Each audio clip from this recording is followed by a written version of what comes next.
Hey YouTube, it's me, Carla Irons here with Iron Sharpens Iron. And I hope you guys are enjoying your Friday and looking forward to the weekend. I could say that I'm looking forward to it too, but as you know, I'm retired and every day is like a weekend for me. Just saying. Anyways, the reason for my post today, you know what? All rejection isn't bad rejection.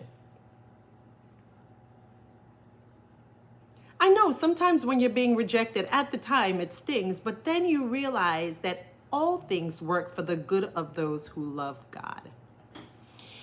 And what I'm talking about is when I was finishing up my grad program, I considered, because I have some friends that pledged to various sororities, and I decided, I should get involved too. You know what I mean? That would increase my opportunities to network and everything like that. And I thought, you know what? I think that would be a good idea, but I was not accepted. To be honest with you, I was rejected, and the two friends in particular that were both in sororities.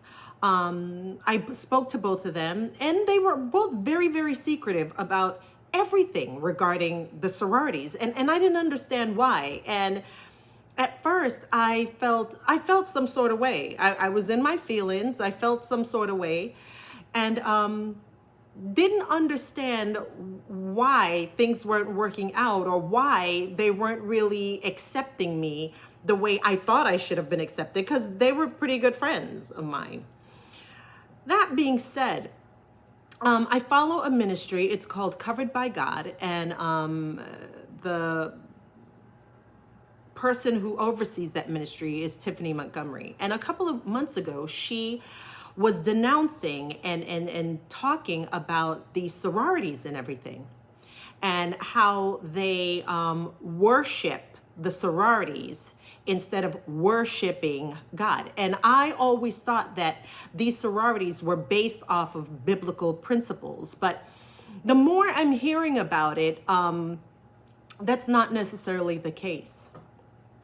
And the Bible is very clear. I'm going to read this from my phone here. In Matthew 6:24, no man can serve two masters, for either he will hate the one and love the other, or else he will hold to the one and despise the other. So that being said, in these secret societies, where they are made to bow down and made to worship and made to be kept held to a certain standard, and they're supposed to pledge to the sororities and these fraternities. It sounds more like idol worshiping as opposed to something that is of God. Why am I saying this?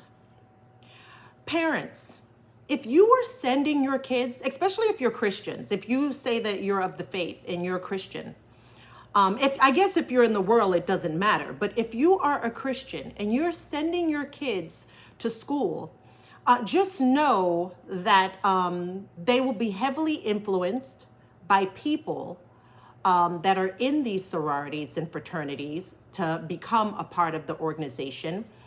It is sold to be like a networking organization, and something that could be very good for your social and even your career in the future. But the more I'm hearing about it, the more I'm realizing that that's not necessarily the case. Another scripture that I found as I was preparing for this is in Exodus 23. Thou shalt not have no other gods before me.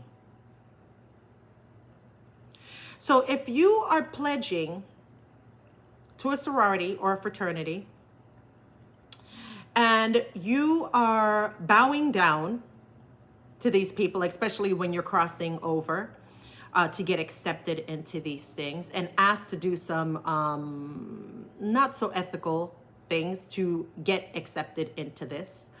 I think it's something that you should rethink. Another scripture that I came across was Exodus 23. Thou shalt not bow down to their gods, nor serve them, nor do after their works. It's just something to think about. If you say that you are a believer in Jesus Christ, we are to make nothing, our husbands, our wives, our kids, our money, our jobs, organizations, fraternities, sororities. We should make nothing a God over our God. Our God is a jealous God. And it's something that I think that you should really reconsider. But parents, if you have your kids in college and universities, have that discussion with them, especially if you are a believer. I thank God I was rejected, because the Bible said all good things work for those who loves the Lord. And at that time I felt rejected. But now I realize that that's not where I belong. That being said, that's my 2 cents. If you like this content, I ask that you like. I ask that you share. And why not subscribe? Why not? Have a good weekend. Thank you.